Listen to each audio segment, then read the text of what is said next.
समाचार प्लस राजस्थान की खबर पर मोहर लगी है। जयपुर टोंक के ग्रामीण क्षेत्र में बिसलपुर पेयजल आपूर्ति के शटडाउन के आदेश जारी हुए। बिसलपुर पेयजल आपूर्ति 1000 एमएम की मुख्य पाइपलाइन में 2 बड़े लीकेज थे। टोडा रायसिंह के श्रीनगर औद्योगिक क्षेत्र में पाइपलाइन क्षतिग्रस्त थी। बिसलपुर ट्रांसमिशन मैन लाइन प्रथम कई महीनों से क्षतिग्रस्त है। 1000 से ज्यादा गांव में पेयजल की किल्लत होगी और इसी लाइन का रखरखाव करने वाली 4 कंपनियां फेल हो गई है। हर महीने कंपनियों को रखरखाव के लिए करोड़ों का भुगतान करना पड़ता है। पीएचईडी अधिकारियों और औद्योगिक माफियाओं के कारनामे सरकार और जनता पर भारी पड़ रहे हैं। घूसखोरी के जरिए औद्योगिक क्षेत्रों में मुख्य लाइन से अवैध सप्लाई की जा रही थी।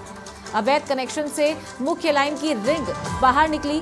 अवैध कनेक्शन से मुख्य पाइपलाइन के कपलर भी बाहर निकले। जलदाय मंत्री कन्हैयालाल के क्षेत्र टोडा रायसिंहपुरा मालपुरा में पानी बंद रहेगा।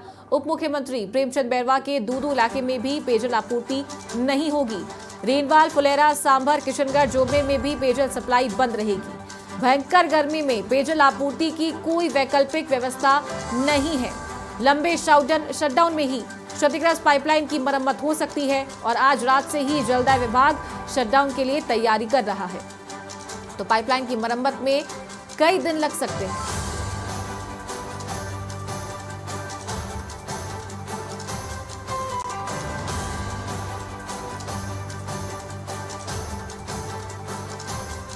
और ज्यादा जानकारी के साथ वरिष्ठ सहयोगी राकेश शर्मा फोन लाइन पर जुड़ गए हैं। राकेश, समाचार प्लस की खबर का बड़ा असर हुआ है, मोहर लगी है खबर पर और अब पेयजल आपूर्ति को बंद किया जाएगा। इसे इस तरीके से भी देखा जा सकता है कि ये घूसखोरी और ये भ्रष्टाचारी कितनी ज्यादा भारी पड़ रही है आम जनता पर भी, साथ ही जो बड़ी कुर्सियों पे जो बैठे हुए हैं उन पर भी भारी पड़ रही है, क्योंकि अब पेयजल आपूर्ति बंद रहेगी और कितना समय लगेगा इसे ठीक होने में इसका कोई अंदाजा नहीं है। क्या ये पूरा मामला था, जानना चाहेंगे आपसे।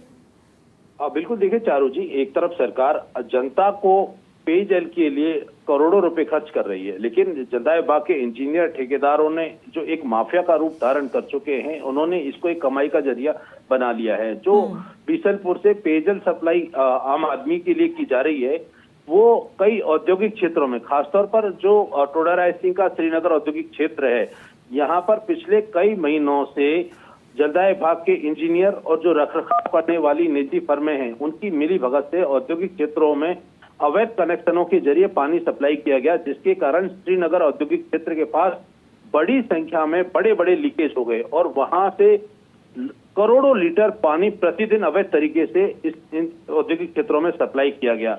अब वो पाइपलाइन टूट चुकी है, कपलर क्षतिग्रस्त हो गए हैं, पाइपलाइन से रिंग बाहर निकल चुकी है और जो अवैध कनेक्शन हुए, जो पाइपलाइन काटा है, कई औद्योगिक क्षेत्रों में जो तलटी है पाइपलाइन की 1000 एमएम की पाइपलाइन है, तो अब वहां पर कई पाइपलाइनें बदली जा सकती हैं, जिसका खामियाजा सरकार को उठाना पड़ेगा। बिल्कुल, बिल्कुल। यानी जो कारनामे हैं वो जलदाय विभाग के इंजीनियर और जो ठेकेदार हैं, फर्में हैं, उनके हैं। अब जनता को कई दिनों तक पानी नहीं मिलेगा, क्योंकि कपलर, रिंग के साथ साथ पाइपलाइन बदलनी है और ये एक लीकेज नहीं है, कई जगह पर इस तरह के वहां पर कारनामे हैं। अब वैकल्पिक कोई व्यवस्था नहीं है, जबरदस्त गर्मी है, लोगों को पानी की बेहद आवश्यकता है। जो 63 एमएलडी पानी बीसलपुर से, सूरजपुरा प्लांट से इस TM1 में आता था, मात्र 26 एमएलडी पानी जनता को मिलता था।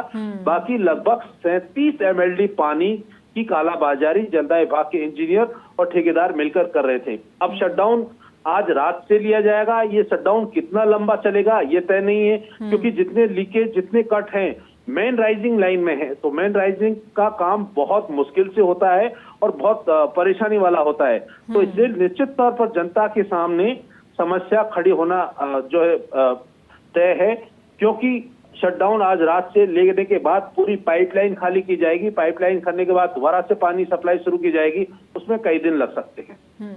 ठीक है राकेश, बहुत शुक्रिया आपका ये जानकारी देने के लिए।